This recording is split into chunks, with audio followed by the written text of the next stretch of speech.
Lucas 8. Aconteceu depois disto que andava Jesus de cidade em cidade e de aldeia em aldeia, pregando e anunciando o evangelho do reino de Deus. E os 12 iam com ele, e também algumas mulheres que haviam sido curadas de espíritos malignos e de enfermidades. Maria, chamada Madalena, da qual saíram 7 demônios, e Joana, mulher de Cusa, procurador de Herodes, Susana e muitas outras, as quais lhe prestavam assistência com os seus bens. Afluindo uma grande multidão e vindo ter com ele gente de todas as cidades, disse Jesus por parábola: Eis que o semeador saiu a semear. E ao semear, uma parte caiu à beira do caminho. Foi pisada e as aves do céu a comeram. Outra caiu sobre a pedra. E tendo crescido, secou por falta de umidade. Outra caiu no meio dos espinhos, e estes, ao crescerem com ela, sufocaram. Outra, afinal, caiu em boa terra. Cresceu e produziu 100 por 1. Dizendo isto, clamou: Quem tem ouvidos para ouvir, ouça. E os seus discípulos o interrogaram, dizendo: Que parábola é esta? Respondeu-lhes Jesus: A vós outros é dado conhecer os mistérios do reino de Deus. Aos demais fala-se por parábolas, para que, vendo, não vejam, e ouvindo, não entendam. Este é o sentido da parábola. A semente é a palavra de Deus. A que caiu à beira do caminho são os que a ouviram.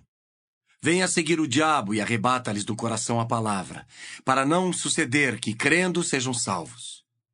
A que caiu sobre a pedra são os que, ouvindo a palavra, a recebem com alegria. Estes não têm raiz.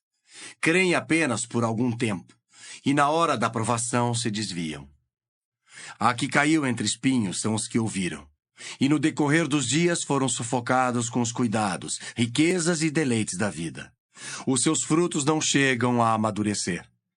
A que caiu na boa terra são os que, tendo ouvido de bom e reto coração, retêm a palavra. Esses frutificam com perseverança. Ninguém, depois de acender uma candeia, a cobre com um vaso ou a põe debaixo de uma cama. Pelo contrário, coloca-a sobre um velador, a fim de que os que entram vejam a luz. Nada há oculto que não haja de manifestar-se, nem escondido que não venha a ser conhecido e revelado. Vede, pois, como ouvis, porque ao que tiver se lhe dará, e ao que não tiver, até aquilo que julga ter lhe será tirado. Vieram ter com ele sua mãe e seus irmãos, e não podiam aproximar-se por causa da concorrência de povo, e lhe comunicaram: Tua mãe e teus irmãos estão lá fora e querem ver-te. Ele, porém, lhes respondeu: Minha mãe e meus irmãos são aqueles que ouvem a palavra de Deus e a praticam. Aconteceu que, num daqueles dias, entrou ele num barco em companhia dos seus discípulos, e disse-lhes: Passemos para outra margem do lago. E partiram. Enquanto navegavam, ele adormeceu, e sobreveio uma tempestade de vento no lago, correndo eles o perigo de sossobrar. Chegando-se a ele, despertaram-no, dizendo: Mestre, estamos perecendo. Despertando-se Jesus, repreendeu o vento e a fúria da água. Tudo cessou, e veio a bonança. Então lhes disse: Onde está a vossa fé? Eles, possuídos de temor e admiração, diziam uns aos outros: Quem é este que até aos ventos e às ondas repreende e lhe obedecem? Então rumaram para a terra dos Gerazenos, fronteira da Galileia. Logo ao desembarcar, veio da cidade ao seu encontro um homem possesso de demônios, que havia muito não se vestia, nem habitava em casa alguma, porém vivia nos sepulcros. E quando viu a Jesus, prostrou-se diante dele, exclamando e dizendo em alta voz: Que tenho eu contigo, Jesus, Filho do Deus Altíssimo? Rogo-te que não me atormentes. Porque Jesus ordenara ao espírito imundo que saísse do homem, pois muitas vezes se apoderara dele. E embora procurassem conservá-lo preso com cadeias e grilhões, tudo despedaçava e era impelido pelo demônio para o deserto. Perguntou-lhe Jesus. Qual é o teu nome? Respondeu ele, Legião. porque tinham entrado nele muitos demônios. Rogavam-lhe que não os mandasse sair para o abismo. Ora, andava ali, pastando no monte, uma grande manada de porcos. Rogaram-lhe que lhes permitisse entrar naqueles porcos. E Jesus o permitiu.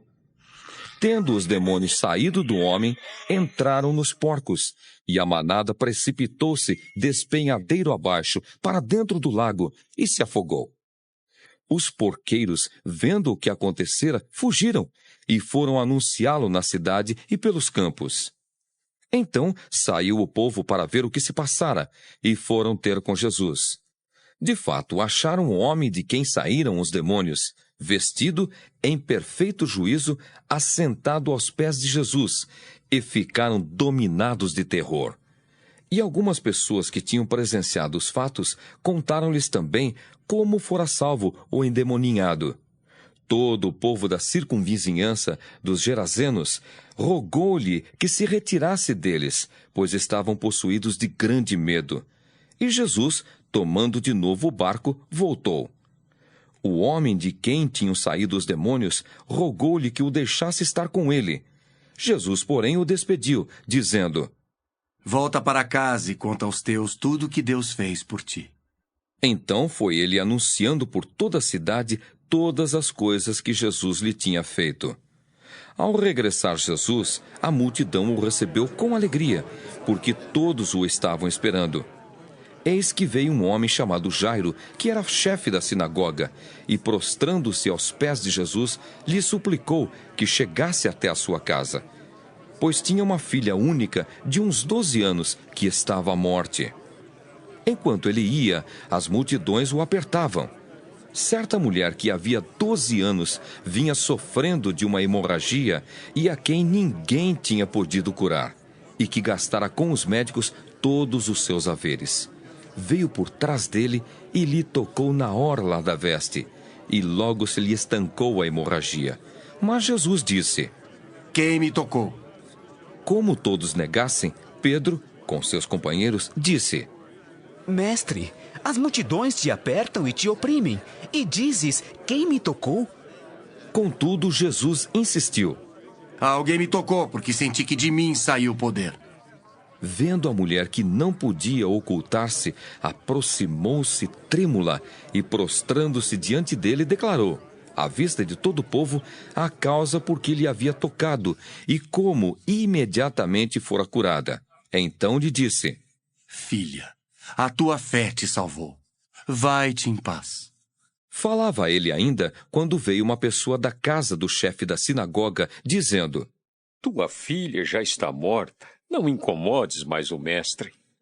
Mas Jesus, ouvindo isto, lhe disse: Não temas. Crê somente, e ela será salva. Tendo chegado à casa, a ninguém permitiu que entrasse com ele, senão Pedro, João, Tiago, e bem assim o pai e a mãe da menina. E todos choravam e a pranteavam.